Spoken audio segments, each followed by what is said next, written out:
Welcome to Self Wellness.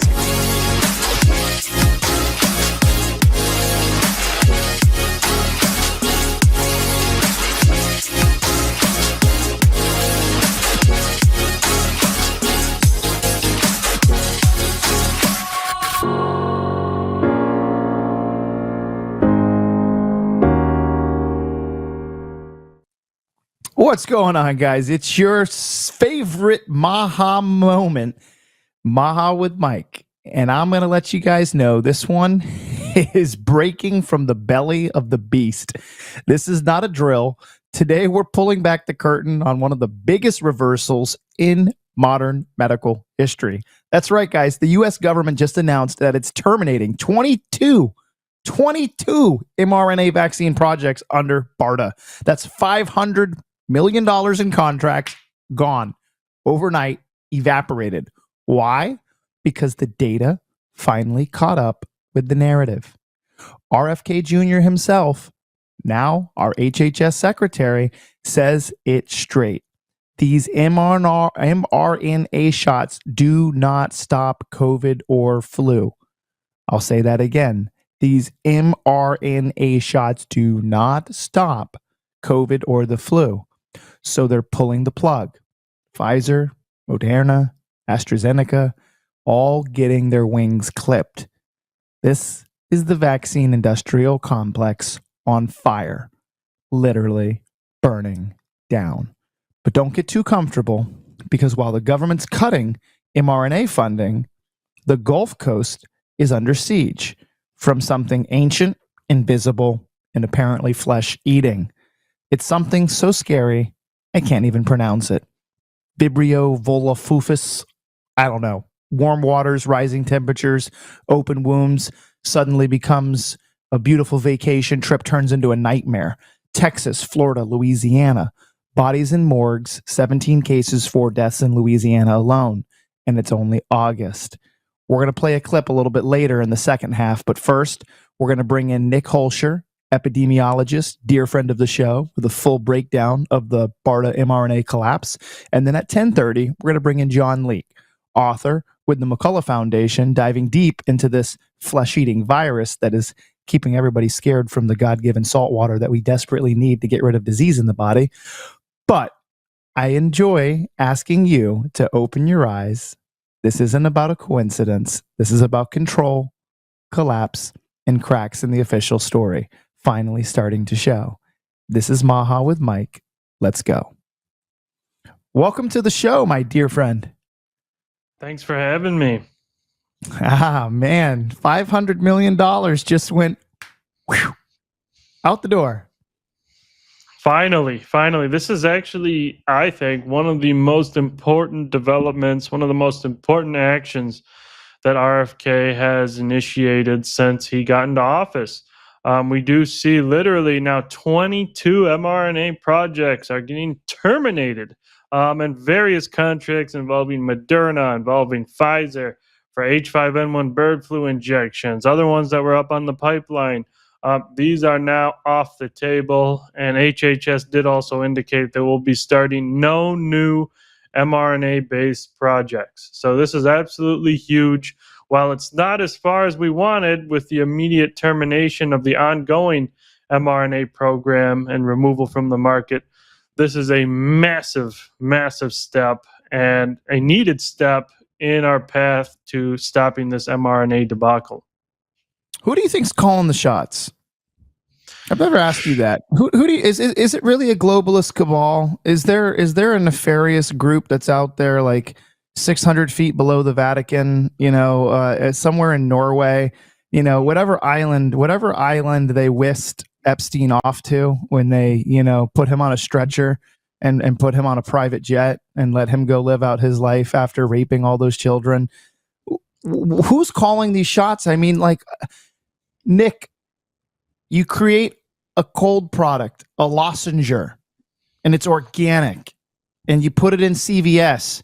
3 children, 2 adults die from your lozenger. You're getting sued. They pull the product from the market. We know this. Millions of people have suffered at the hands of this COVID-19 bioweapon. and the product is still out there.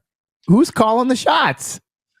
Yeah, the product is still there, and because it's still there, in light of all this harm, I do believe that this is indeed intentional, and it appears that the highest level of actions must be coming from some sort of transnational syndicate that does indeed dictate what happens with health policies. Because it makes absolutely no sense at this point that proven deadly injections that have been linked to hundreds of thousands, millions of deaths, millions of disabilities and injuries is still on the market. It makes absolutely no sense. And so we do believe it's what's called the biopharmaceutical complex, which is actually it's a conglomerate of major pharmaceutical corporations, military contractors, governments, as well as regulatory agencies and NGOs such as the Gates Foundation, World Economic Forum, Rockefeller Foundation. It appears this complex is really driving the mRNA into people's arms, and so we don't know exactly who's at the top of this complex, but there must be some sort of key decision leader that needs to be identified. Yeah, and my bigger question that I have is how do we continue to educate people, because they called you and me. We were conspiracy theorists in 2019. Like, we were anti-vaxxers in the middle of 2020 when we were telling people, dude, don't take the shot. I'm like, there's just no way. When you see 35 news anchors all read the same script at the same time, and like, I'm somebody who spent a long time in marketing, brother. I know how long it takes to post a billboard. When you want to buy a billboard, sometimes they're 4 or 5 months booked out. And when you get 35 cities, 350 billboards all going up on the same day, get your COVID-19 vaccine. That takes a lot of planning. It makes me think that some of those billboards were already printed before the virus had even hit United States. Yeah, that wouldn't surprise me because we know that BARDA, through the ADEPT P3 program, did begin developing mRNA injections, decades ago, before COVID-19 was even a thing. And they've been making these synthetic chimeric coronaviruses in labs for the past few decades. So it appears they've had all of this laid out already in development. The two biological weapons, SARS-CoV-2 and mRNA injections, and they did roll them out in 2020. And right before those were rolled out, we did see, Event 201 with the Gates Foundation, Johns Hopkins University. They were conducting pre-planning drills, so it appears they were aware of an impending bioweapon release. And so, yeah, this was a long time in the making, and it would not surprise me one bit that they had billboards ready. Yeah, 100%. So let me ask you this. We got $500 cut to BARDA. We still have the giant elephant in the room because they want to spend billions and billions of dollars in developing mRNA type cancer vaccines. That is still on the table. That has not been cut. Whether it's self-funded, whether it's billionaire rich moguls funded, because you know that cancer word that scares people. That scares them so much. So they're like, oh, let's go get this mRNA cancer vaccine, and we're going to be able to make ourselves live forever, or at least live forever without having cancer inside of our body. 500 million is nothing compared to 20, 30, 40 billion dollars, which they're wanting to pump into this new cancer vaccine. How dangerous has your foundation found that the mRNA technology is, from what it was promised to us to stop the transmission? It'll stop you from getting COVID-19, to where we now know. How dangerous? Yeah, it's extraordinarily dangerous, poisonous, and murderous, I would call it. We have now conducted over 20 scientific studies published in the peer reviewed literature exposing the harms of these shots. We have been reporting on all of the new studies coming out from other institutions across the globe. And without a doubt, we know that these are very dangerous. They damage the heart, they damage the brain, they damage the immunological system, they disrupt thousands of genes. We found that in a study just uploaded a week ago. They are carcinogenic, they are life reducing. So basically, they harm every body system, and that's because of a simple fact that many epidemiologists that still support these injections, many public health agencies like to ignore.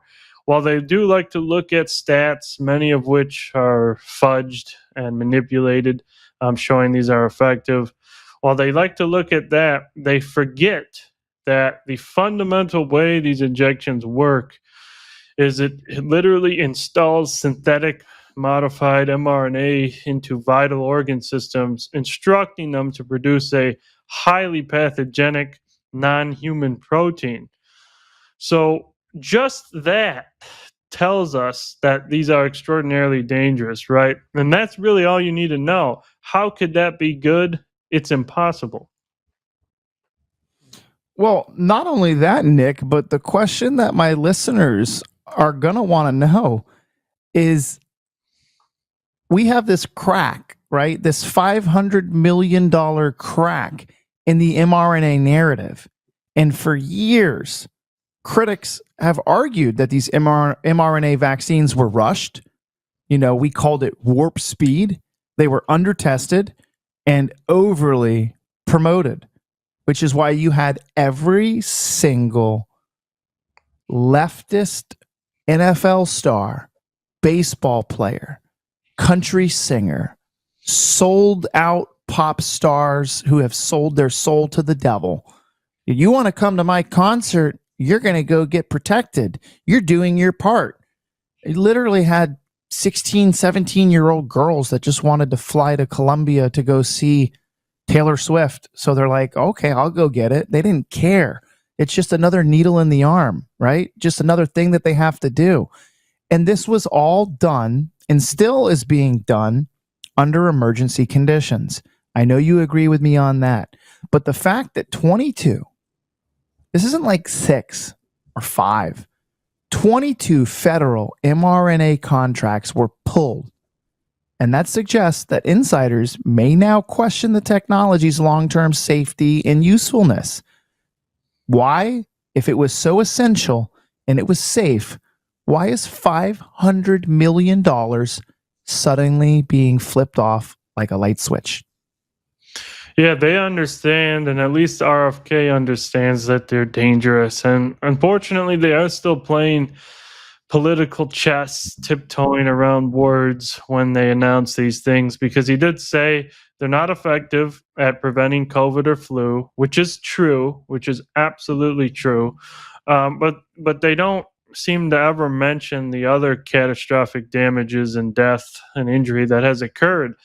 So yeah, they are still being very careful with their words, but they are moving, in the right direction. Yeah, 500 million is a lot, but there are billions and billions invested in these mRNA projects, and so there's much more progress that needs to be made, definitely. And with cancer, for example, these cancer mRNA injections, we also expect these will be a catastrophic failure, right? Because it's the same issue, right? These lipid nanoparticles are going to go into your brain, they're going to go into your heart, and they're going to be producing toxic antigens.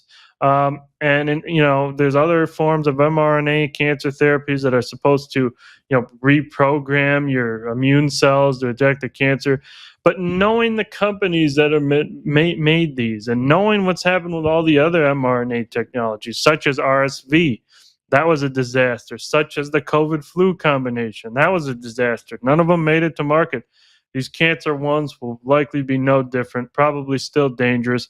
Would not surprise me if they actually make cancers worse or induce severe autoimmunity. Well, Kennedy has been challenging the deep state pharma complex for quite some time. I want to dive into that with you for about maybe 5 or 10 minutes after we come back from a short commercial break. The light was just flickering in my studio, which reminds me that I need to pay my light bill. Let me just run a real quick little advertisement for a couple of my good friends, and then I promise you, we'll be right back.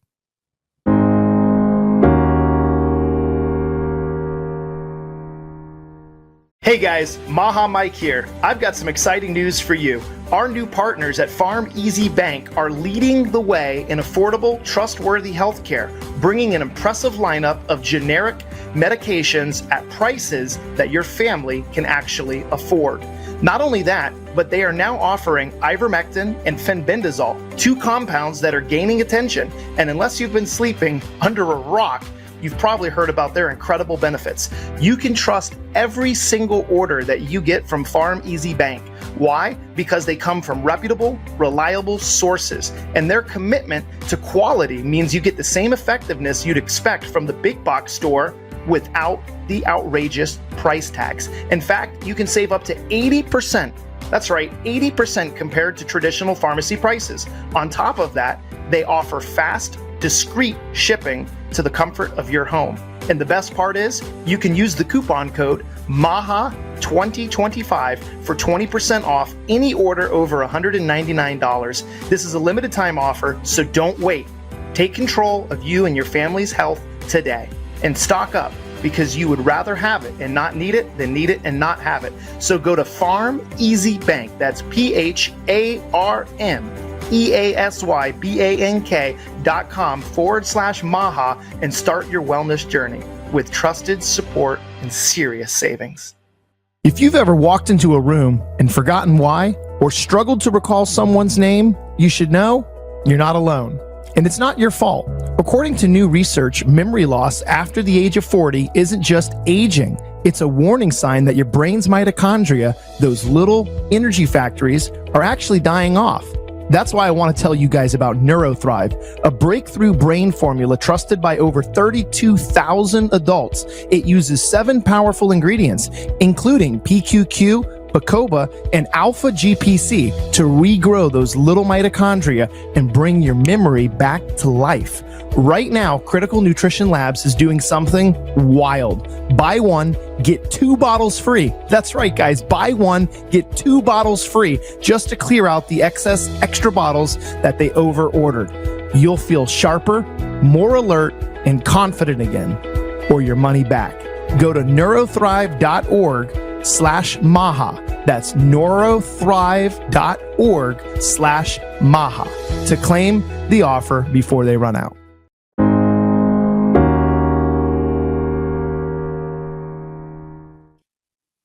All right, as promised, I want to dive into the dismantling of the pharma industrial complex for a couple minutes here with Nick. Nick, welcome back. Thank you. Yeah, no problem, man. Listen, we always love having you on the show. You're a wealth of knowledge. RFK has long been branded, just like you and I, conspiracy theorist, right? For questioning the vaccine safety and government transparency. Now that he's head of HHS, he has been dismantling a major piece of the biomedical establishment power infrastructure, including the recent move that you and I just talked about, $500 million snip of BARDA. They basically just went in and got a vasectomy. They're not going to be shooting their experimental stuff over people anymore. A move that, and I, again, a lot of conspiracy theorists or people that I call realist or 6-month truth tellers who spend a little bit of time in time out for talking on Facebook believe that this confirms what we've been saying for years, that public health was never about health, but rather control.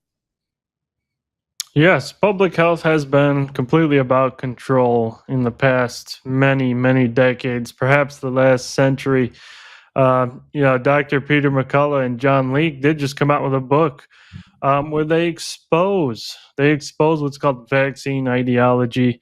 It's basically a false religion that has formed where vaccines serve as the deity or the god, and any criticism against vaccines is met with severe anger, severe backlash, And so this has appeared to have taken over the minds of a large proportion of the population, as well as many people within the government biomedical complex. In the past 3, 4 years, this has severely diminished. Now, a majority of people understand this mRNA program is a disaster. They understand a majority of childhood vaccines are not adequately tested. And so this religion is on its way out. We did just go through a bad time, and now people are becoming smart. They're becoming aware. And so, yeah, finally, we do see this being reflected in government policy, gutting these programs and hopefully conducting proper research into the harms of not just mRNA, but and as in the childhood vaccination schedule. We did also see that RFK did just make a post on X where he completely dismantled the recent Danish aluminum adjuvant study that claimed there was no increased risks, but they completely basically falsified the study design. So we do see some very positive movements here in America with our new HHS, but not enough. The other thing that we want to address is the fact that this mRNA vaccine development. Correct me if I'm wrong. And I hate to call it a honeypot, but was this not a gold mine for companies like Pfizer and Moderna and Johnson and Johnson and Sanofi? Like, they made buku loot. They made a lot of money. And then on top of that, another one of those, you correct me if I'm wrong, but when you get into looking at like Comcast and NBC and CNN, and you look at companies like BlackRock, who own a majority of all of those media outlet companies, they own conglomerates like hospitals, they own the vaccine manufacturers, and maybe in the sense that maybe it's only 10%, 8%, 25%. Maybe there's a couple shell corporations that they also own, so we don't even really know if BlackRock only owns 10% of Pfizer. But when you have that kind of power, they're getting discounts on media buy, and they're able to go in and blast this thing from coast to coast and shove it down our throat and create this when you and I were kids and we would watch oh my gosh, here comes the new cereal commercial. They're shoving it down our brain. Well, when you start flipping through every single channel and you see everybody rolling up their sleeve and everybody getting that little, you're like, okay, I might need it. That makes me think that, like you were saying, it really is more of a complete controlled globalist agenda that they rolled out, and they had a purpose. You're talking decades of planning. They don't come up with that one overnight. You don't come up with that one overnight. But, we also have to take into consideration, Nick, that there could have been some corrupt or hidden contracts between pharma and federal agencies. And I think that's where my listeners get really, really scared. Yes. The real culprit, it appears, that was BARDA and the DoD. This does appear to have been a military operation, and they're the real makers of these mRNA injections. It's not really Pfizer. It's not really Moderna. Moderna kind of just appeared out of nowhere, back when the pandemic started, and they roll out the mRNA shots. So that's what's very concerning. But it appears this whole coordinated psychological operation on the entire world's population, encouraging everybody to go receive an experimental genetic inoculation, did have its purpose.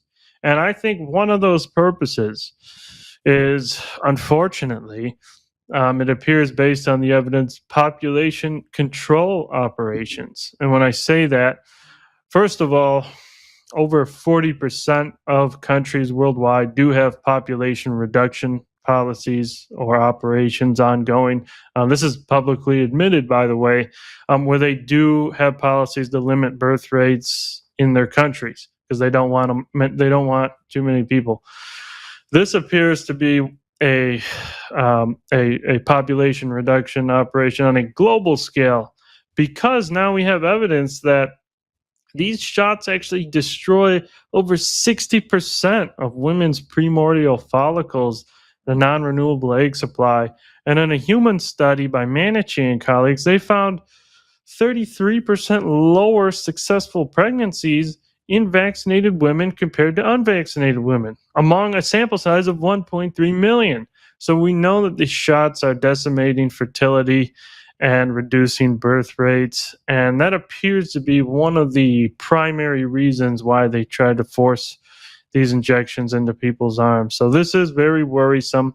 And also recently, Japan collected 21 million vaccination records. A group out of Japan, United Citizens Against mRNA Vaccines, they found among these 20 million records that it's shocking. Actually, most of the death risk, so once you get vaccinated, actually 3 to 4 months after is when there's the highest risk of all-cause mortality after these injections. So actually, it's resulting in deaths far after injection when it's not detectable by surveillance systems.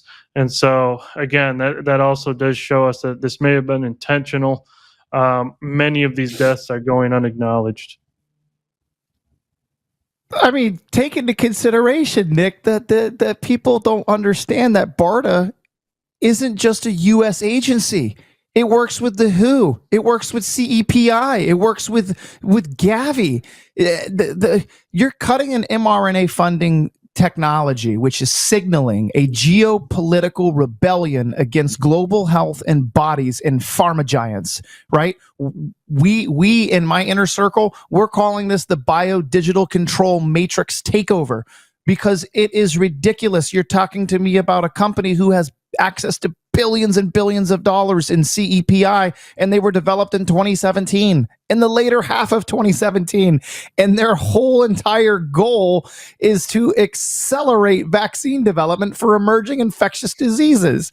And it funds research, coordinates trials, and builds platforms on rapid vaccine production. You're going to tell me that they didn't just happen to come out 14 months before a nasty, gnarly virus was released on the world? And here we are, they're getting the same types of funding that BARDA's getting. They're all in bed together. And I'll tell you what, we are the sheets that are being disposed of. We're not getting washed and cleaned on a low temperature and then hung out in the sun to dry. We're being burned for trying to talk about this. Do you have any closing thoughts for my listeners on what we can do to continue to get this COVID-19 vaccine information out there, how to get parents to understand what long-term effects of mRNA technology can do? Because we still have people out there that are like, it's safe and effective after they've gotten COVID 19 times. Right. Well, one thing you can do is go to thefocalpoints.com or my personal X account at NIC Holcher, and you will find all the latest emerging research on these injections. And I trust me, if you still think these are safe, please read through all these new studies, and I think you'll be sick to your stomach what has actually happened. Yeah, like you see here on the screen. I mean, this is just one example. mRNA injected kids significantly more likely to get COVID-19 than their unvaccinated peers. But that's just one of the many thousands of studies that have come out. And so what we can do to get these off the market is to share this vital information, share it with your friends on social media, with your family members, and we just got to get people to understand what has actually happened. Many people are still under mass psychosis, so you have to be careful when you share such information. It can cause anger in some people as a psychological defense mechanism. So, don't be worried if people get angry. We do have to stop this, though. It is of vital importance. Go to Secretary Kennedy's X account, comment on his posts, let him know what you think. Tag him on X. Just do everything you can to expose the harms of these shots, because we are now 5 years into this debacle and people are still suffering. People are still dying of sudden cardiac arrests, years after injection. This isn't going away. This is one of the biggest issues of our lifetime, and it has to come to an end. All right, Nick. Well, it's always great having you on the show. You guys follow my buddy Nick on his Substack. Follow him on X, and we're going to go to a quick commercial break, and then we're going to be bringing in our next guest to talk about whether we should or should not be at the beach.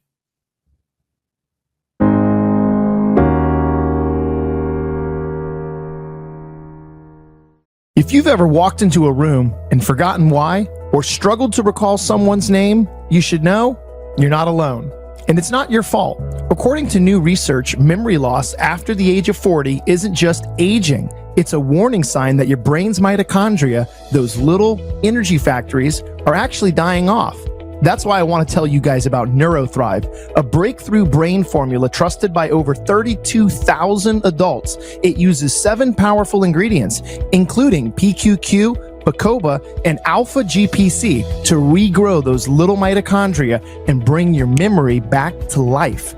Right now, Critical Nutrition Labs is doing something wild. Buy one, get 2 bottles free. That's right, guys. Buy one, get 2 bottles free just to clear out the excess extra bottles that they over-ordered. You'll feel sharper, more alert, and confident again, or your money back.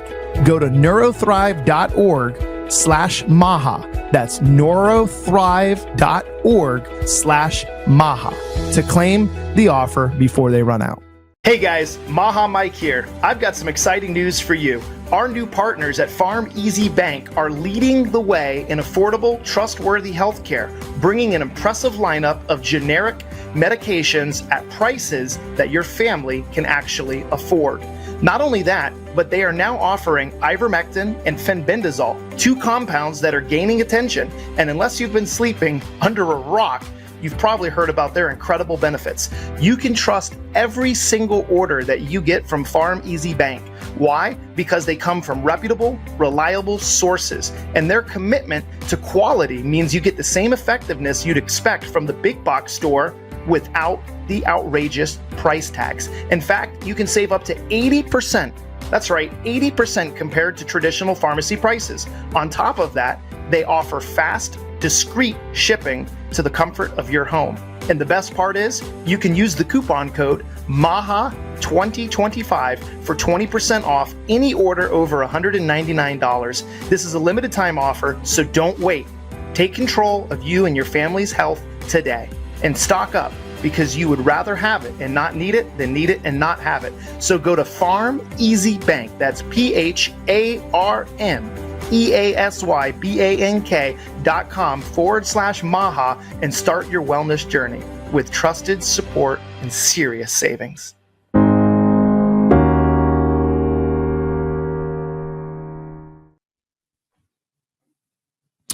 Welcome back, guys. Before I bring in my next guest, I want to tell you a little bit about what's going on.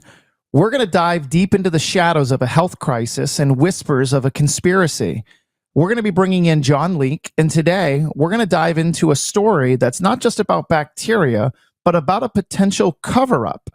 A warming planet, a coast under siege. Strap in, because you're about to hear what might make you think twice about your next beach trip.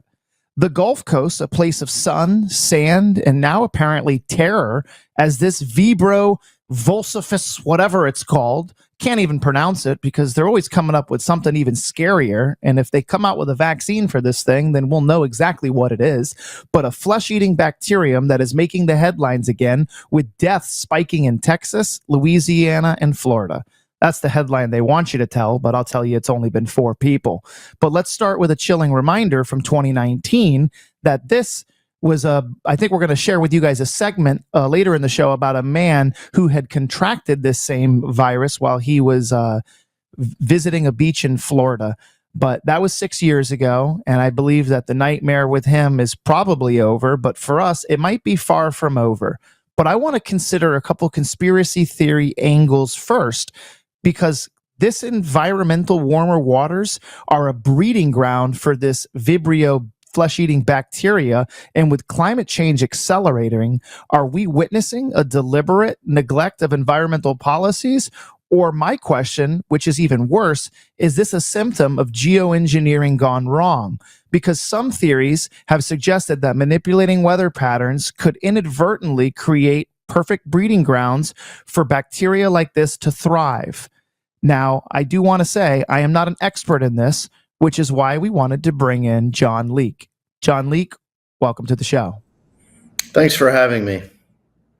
Absolutely, brother. I tell you, I did tell a couple of my audience, members about 6 months ago. I had told them, I said, now with what we know about the COVID-19 vaccine, I go, you would literally have to show me a picture of somebody eyeball hanging out, and they'd have to make it super scary for me to get vaccinated with anything that the government tries to bring to our table. And I had a Drake, my producer, one time we had rolled a couple clips of The Walking Dead, like the zombie show. I was like, you almost need to scare the public with that because we've lost trust in the government. Earlier in our segment, we were talking about how BARDA just got their $500 million payday, just literally got snipped. Yeah, interestingly enough, the CDC was back in 2011 was trying to come up with a way to engage young people to be more interested in pandemic preparation, and they did a comic book about a zombie apocalypse arising from a novel viral infection, a novel viral pandemic. And so the idea is we'll get the kids interested by using the imagery of a zombie apocalypse.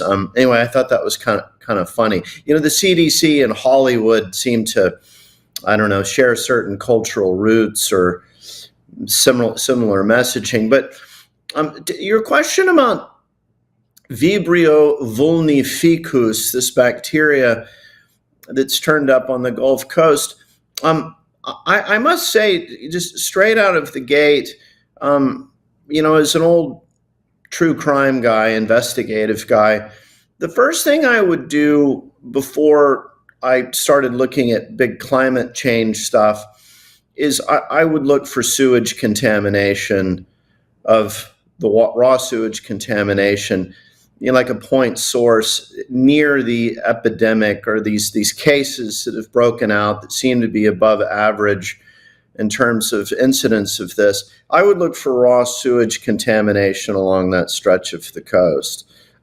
It's an interesting bacteria.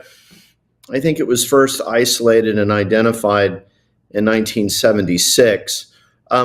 My intuition is that it's strongly related to human sewage contamination of the Gulf. And there's I'm not an evolutionary biologist or bacteriologist, but Vibrio is the genus of cholera, which, was in years past in the developed world, would cause serious infectious disease outbreaks from contaminated water.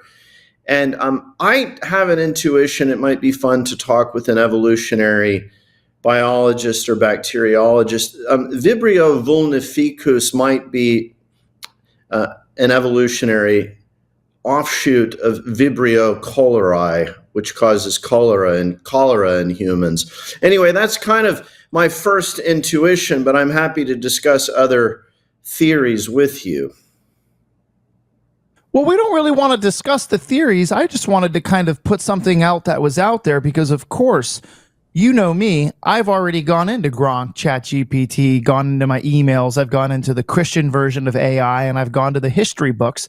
And the first thing is they say absolutely no way could it come from human fecal matter. And you know what I say is why are they all of a sudden shutting it down? Because you know what that means, they're protecting somebody who's violating an EPA or a regulation. So when it's when they won't even consider it, right? When they won't even take any consideration that it could possibly be that, they just make it like it's something foreign. Like, where did it come from? Did it come from an alien spaceship? Is it just naturally occurring? Did algae come across a rock and get a boo-boo and then leak its, a virus and it multiplied because the krill escaped the mouth of a whale? Whatever story they want to tell us. I think what I really wanted to talk to you about is 4 people dead. We cannot have people scared of going to the beach. This is where God sent us to get grounding. This is where God sent us to go out and get some fresh ocean air. This is where we go out and get our vitamin D. How concerned should the citizens of Florida, especially on the West Coast, how scared should people be? They shut down the beach during COVID. Remember how crazy that was? Yeah, You couldn't be out. look, You couldn't be out on a boogie board. it's important to put these things into perspective. If they're talking about 4 cases, how many millions of people have visited the Gulf Coast this summer? That's, I reckon, I do a lot of surfing in Hawaii, where we have, on average now, a few tiger shark attacks per year. And it's pretty scary. Being attacked by a tiger shark is definitely nothing to trifle with. But, chances are much higher of being in a car accident on the way to the beach than actually being bit by a tiger shark. So this sounds grossly overblown to me. What I would propose is the serious investigation of sewage contamination of the water. That's your most plausible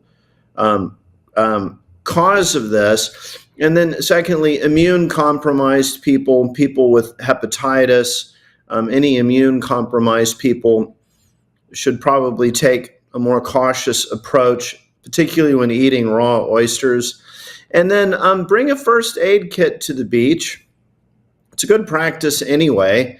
And if you suffer a wound, if you step on a sharp shell or a stingray sting or something, immediately cleanse the wound with warm water and soap, perhaps a betadine skin cleanser. I think that's probably all the precaution that you need. But I would urge the public health authorities to be looking carefully at point sources of raw sewage. In terms of climate change, we now are in an era in which everything, every time we have any kind of anomaly, weather or whatever, the rush is to blame it on climate change. I find this totally preposterous. It's another example of just this insistent stupidity that has infected public discourse in this country. But, there's a lot of money in this climate change racket. So even if they came back and they said that there was absolutely zero connection, saying that the sewage water or wastewater that's being dumped into our oceans, into our rivers, and into our streams, at the very least, I know that you'll agree with me that if it's not directly related to and from, it can definitely be the cause and support of, right? Because we know that sewage, right? Everything that goes through our bodies, we're releasing nutrients and minerals. And what's happening is we're creating a nutrient-rich environment that can promote the growth of this, marine bacterium, which we already have seen in decades past. This isn't something new. But if it's spreading like wildfire and becoming stronger, what they're trying to point out is that there's been more cases this year than there has been in, 2 or 3 years in previous, going back to data from the 90s and early 2000s. Was it underreported? We don't know. But I think you and I both can at least agree that if it's not directly from the sewage, then the sewage is definitely playing a role in helping it be able to spread. Thoughts? Probably. That's not controversial, by the way. If you look at the literature on Vibrio vulnificus, it's long been perceived that cases of this are strongly correlating with sewage contamination of the Gulf. And, you have torrential downpours that overload a municipal sewage system. It's going to run off. LA County has had multiple massive sewage spills in recent years. And of course, whenever there's contamination of the bay there, I guess it's Santa Monica Bay. They're always changing the subject to climate change or some bullshit, something like that. Not stopping to think, well, why can't LA County have a proper sewage system? Why can't LA County manage its flammable brush and material piling up that would amplify a wildfire? So there's this failure of just basic civilizational management. And then when we suffer catastrophic results of that, then the inclination is to blame it on climate change. Yeah. Listen, I'm going to let you know I can't have you dropping on my show, okay? Yeah. I'm All right. just messing with you. No, it's good. So again, our listeners are more likely to hear about somebody being in a car accident than contracting this Vibrio virus while swimming out in the ocean. This is not Bacterium. It's a something that needs to. bacterium. Yeah. So this bacterium, we do not want to be, red flagged, not going to the beach. Don't shut down your life because they're trying to throw this scary narrative out there. You will tell people if they've got compromised, or if maybe they've got hepatitis, maybe stay clear of the water for a little bit until this clears up, or make sure that they're going the extra mile to cover any open wounds or lacerations that they might have that could make it easier for this bacterium to get in. But it shouldn't be a concern that we shut down our entire trip to the beach during summer. Well, look, I mean, we all play the odds. I mean, you cross the street, you look both ways. You get in your car and drive on a road trip to the beach. All of these things bear risk. It's, life is a matter of a kind of, at any moment, a risk-benefit analysis. And if the discussion is of 4 cases of Vibrio vulnificus infection on a Gulf Coast that's had millions of visitors this summer, I would advise, if you're immunocompromised, maybe sit out, just enjoy the beach. Bring a first aid kit with you to the beach if your children are there, and promptly clean wounds. And don't worry about it. Keep your eyes on the road on the way to the beach without looking at your phone to receive a text message. That would be my first caution. Yeah, 100%. I'm in agreement with you as well. Now, there's another part of this that I really wanted to kind of bring up and pick your brain up on. Now, we now know that the severe wound infections, when it was open to the water, is there any chance, and I'm asking this, not telling this, there's no chance that this bacterium can be airborne, or is it only direct skin contact? Like if you're sitting at the beach and you're not in the water, and I only ask you this because one of my listeners, they sent it in and they said, would you mind asking John, could this ever become airborne, or do we have the potential of mist or overspray? Now that's a different thing. I guess if you're like, if you've ever been to a beach where the waves are crashing into the rocks, I guess technically if it hit an open wound, or if you breathed in the water like as a particle, I don't know how dangerous this bacterium is. But none of the literature on this, and I've surveyed it, indicates that it's an airborne, aerosolized mode of transmission. It's waterborne. It's in the water, or it's in an oyster, which is a waterborne creature that you then ingest into your GI tract. So no, the main thing is wounds. I mean, if you're playing and you step on an oyster shell that's being churned around in the surf, and you cut your foot, or you step on a piece of glass and then you're in the water and that wound is exposed, that could be a mode of entry of this bacterium. So no, the literature does not indicate anything about airborne or aerosolized mode of transmission.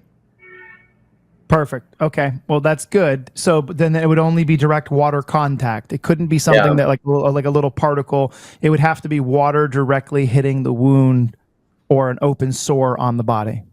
Yeah, and it would probably have to be a pretty big bacterial load. I mean, if these public health people on the Gulf Coast, are worth their salt, they're going to see, it's kind of an old school epidemiological analysis, like, are the cases clustering somewhere, or are they randomly distributed? I would also want to look at the size of the wound, the nature of the wound that is associated with this. And I'd also want to know the state of immune health of the victims. I mean, for all we know, those 4 victims have compromised immune systems. So there's a lot of information that you would want to know if you were to make any kind of rational evaluation about this, not just some headline, oh, it's scary, people are, being devoured by flesh-eating, but you would want to know some specifics. Gotcha. So I don't know how much into this bacterium you have dove, but a couple questions that were sent in to me by a couple of my listeners, I would just, briefly go over it with you and see if it's something that you know. David from New York asked, what are the symptoms of infection? I was just in the West Coast. I'm not sick, but I'm just interested. So what would the symptoms of the infection? Is it like any other infection? Well, if you ingest apparently the most likely mode of transmission is a raw oyster. If you have a pretty good immune system, it's just going to give you, standard GI tract, transitory food poisoning, diarrhea, a stomach ache, probably make you feel pretty lousy, but it's transitory. People who really get into trouble, according to the literature, eating it, ingesting it, or people with hepatitis or some other immune compromised state, they get into more serious trouble from an ingested oyster. The wound, which I think is the primary concern, where you get this bacterium entering a wound on the foot or whatever, you have a kind of ulcerated lesion, and the bacteria will get out of control, creating or causing what's called cellulitis. It's this rapid degeneration of the fascia, the skin, the surface tissue of the body, and then that can go into what's called sepsis, which is a state of general shock. The immune system has been completely overwhelmed with this agent. Vibrio vulnificus, as Vibrio cholerae, which causes this extreme dehydration in bacteria, it's actually secreting an exotoxin.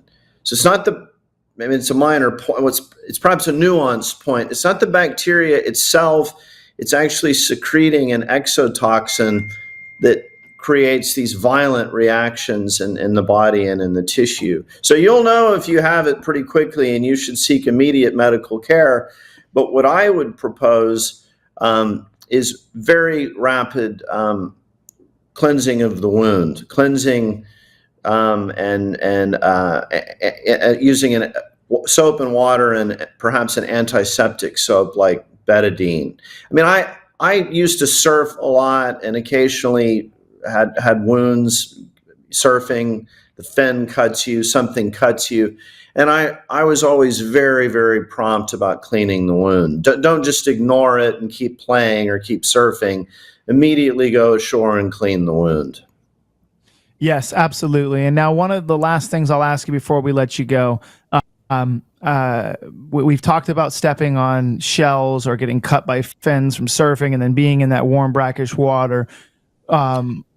David Williams from Virginia said, is raw oyster consumption our biggest factor if we're visiting places like Florida or anywhere where Florida oysters are being exported, especially knowing that most of the testing for Vibrio inside of shellfish is not done in commercial fisheries, which is right. They're not testing for this. They don't have the time or the money to go and test every single one of these. Maybe they test 1 out of 1,000 oysters. I'm not an oyster market person, but so to answer his question, is raw oyster consumption the biggest risk factor right now for this bacterium? Well, it depends on if you're primarily consuming raw oysters or if you're suffering wounds playing in the surf.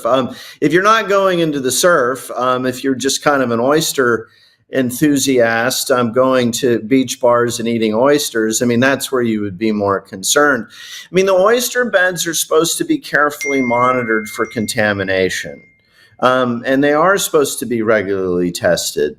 To me, I mean, I'd like to see more data on how many oysters have been, traced to to illness. But I mean, even so, I mean, this still sounds like a fairly low probability event. I mean, remember, guys, I mean, all kinds of things can kill you and make you sick. I mean, car accidents. I mean, I used to spend a lot of time in the mountains in Colorado. I mean, you get struck by lightning. I mean, that happens several times. Yeah, I think people try and need to put these things into perspective, unless one is a absolute, just can't go without having some Gulf Coast oysters. I mean, if you're just kind of participating in eating the occasional oyster just to be convivial with friends, you don't really relish it that much. Maybe avoid that risk. Maybe stick with colder water oysters from New England, Nova Scotia, or the Pacific Northwest.